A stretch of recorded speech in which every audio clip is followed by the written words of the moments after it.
રાજકોટની દુમિયાણી બીઆરએસ કોલેજના વિદ્યાર્થીઓ ખેડા જિલ્લાની પ્રાકૃતિક કૃષિની મુલાકાતે ઇન્ટર્નશીપ પ્રોગ્રામ હેઠળ પ્રાકૃતિક કૃષિ કરતા ખેડૂતોની મુલાકાત લઈ કે ખેતીની પ્રેક્ટિકલ બાબતોની સમજ મેળવી। આજે ખેડા જિલ્લામાં અનેક વય જૂથના ખેડૂતો દેશી ગાય અને મિશ્ર પાક આધારિત ખેતી દ્વારા સિઝનેબલ આવક મેળવતા થયા છે।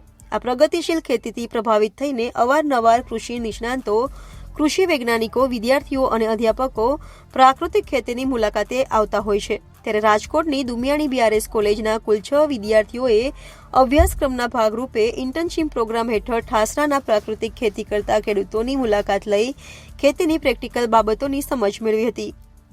વિદ્યાર્થીઓએ જણાવ્યું હતું કે ફિલ્ડ ઉપર પ્રાકૃતિક ખેતી કરતા ખેડૂતોની રૂબરૂ મુલાકાત દ્વારા તેમને પ્રાકૃતિક ખેતીના વિવિધ આયામો જેવા કે જીવામૃત, ઘનજીવામૃત, દસપર્ણી, અર્ક, બ્રહ્માસ્ત્ર, નિમાસ્ત્ર અને અગ્નિસ્ત્રના પ્રાયોગિક ઉપયોગ વિશે જાણકારી મેળવી હતી।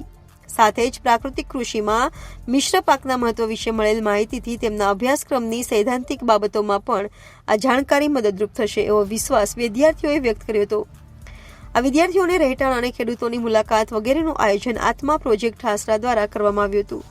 મારું નામ વિંજોડા રોનક, અમે બીઆરએસ કોલેજ ડુમિયાણીમાંથી આવ્યા છીએ।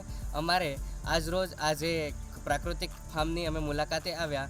અમે ઇન્ટર્નશીપ દરમિયાન આજે પ્રાકૃતિક ફાર્મની મુલાકાત લીધી, જેમાં અમને જીવામૃત, ઘનજીવામૃત, અગ્નિઅસ્ત્ર, નિમાસ્ત્ર વગેરે વિશેની જાણકારી મળી તથા અહીંના ફાર્મમાં જે ખેતી કરવામાં આવે છે તે પાક વિશે પણ અમને જાણકારી મળી। અને બીજું કે આ ફાર્મની મુલાકાત લેતા અમને ખૂબ જ આનંદ થયો।